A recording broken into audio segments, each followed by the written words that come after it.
Assalamualaikum warahmatullahi wabarakatuh. Saya Daniel Prasetyo. Di sini saya ingin mempresentasikan tentang mata kuliah sosiologi olahraga, perubahan sosial dalam olahraga.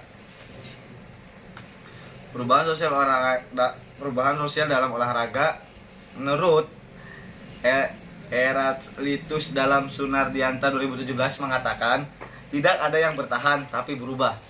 Perubahan tidak bisa dihindari, bahkan kasta di mana mobilitas sosial sangat terbatas, mengubah dan telah berubah dalam waktu. Namun, setiap masyarakat berubah tidak berarti setiap masyarakat berkembang. Perubahan sosial adalah alami, tak terletakkan dan perlu proses. Proses ini begitu cepat sehingga anggota masyarakat yang mengalami perubahan dalam masyarakat adalah pada waktu lain, sehingga perlahan bahwa anggota masyarakat yang bisa berpikir bahwa tidak ada yang berubah, bahwa segala sesuatu tetap seperti itu. Kelas sosial dalam olahraga. Di dalam masyarakat, kelas sosial ada hubungan kelas mempengaruhi siapa yang bermain, melihat, menikmati informasi olahraga dan jenis informasi apa yang tersedia di media tertentu. Olahraga berhubungan dengan uang, kekuasaan, dan keistimewaan.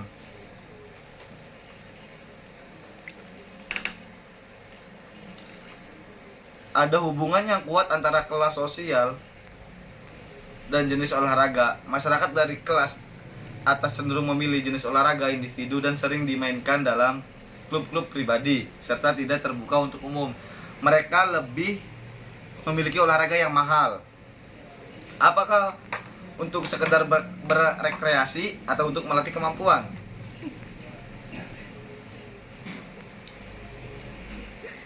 Masyarakat pekerja atau kelas menengah ke bawah lebih suka memilih olahraga komunitas yang mudah didapat serta murah.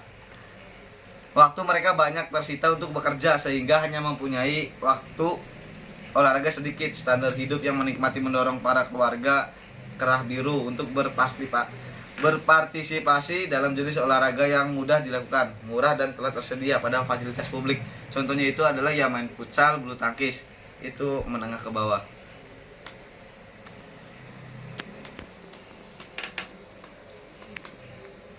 Bukti bahwa olahraga telah merambah pada kehidupan sosial manusia, misalnya tidak ada satupun mass media yang tidak memuat berita olahraga. Bahkan di Amerika telah diyakini bahwa tanpa berita olahraga banyak mass media yang akan bangkrut karena tidak akan dibaca oleh halayak. Sesuatu pertandingan atau perlombaan olahraga telah menyita perhatian berjuta manusia sebagai penikmat.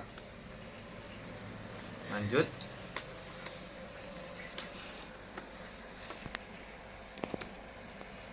Pengaruh olahraga dalam masyarakat. Pengaruh olahraga di dalam masyarakat tidak sekedar penghayatan, menang atau kalah, tetapi lebih luas lagi menyangkut harga diri, kebanggaan, penyaluran potensi destruktif, bahkan pada komunitas tertentu. Olahraga telah diakui kesejajarannya dengan agama.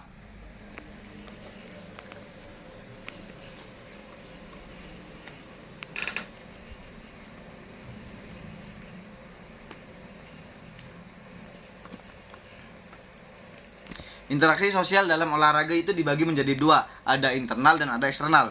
Yang internal adalah internal berlangsung dalam lingkungan pelaku olahraga sendiri, misalnya dengan pengurus, pelatih, atau teman atlet. Kalau eksternal itu adalah dilakukan dengan individu atau kelompok lain. Bentuk interaksi itu adalah terjadinya persaingan, kompetisi dalam bentuk aktivitas gerak tertentu yang telah diikat oleh peraturan baku. Persaingan dilakukan sebagai upaya untuk saling mengalahkan satu sama lain.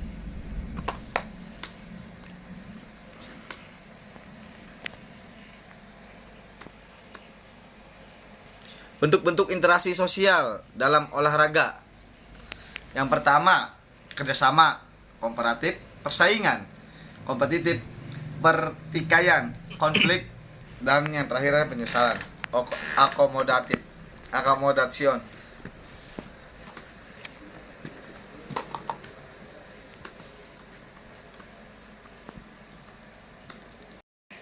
Selanjutnya, proses sosial yang timbul akibat interaksi sosial itu dibagi menjadi dua. Ada asosiatif dan disosiatif.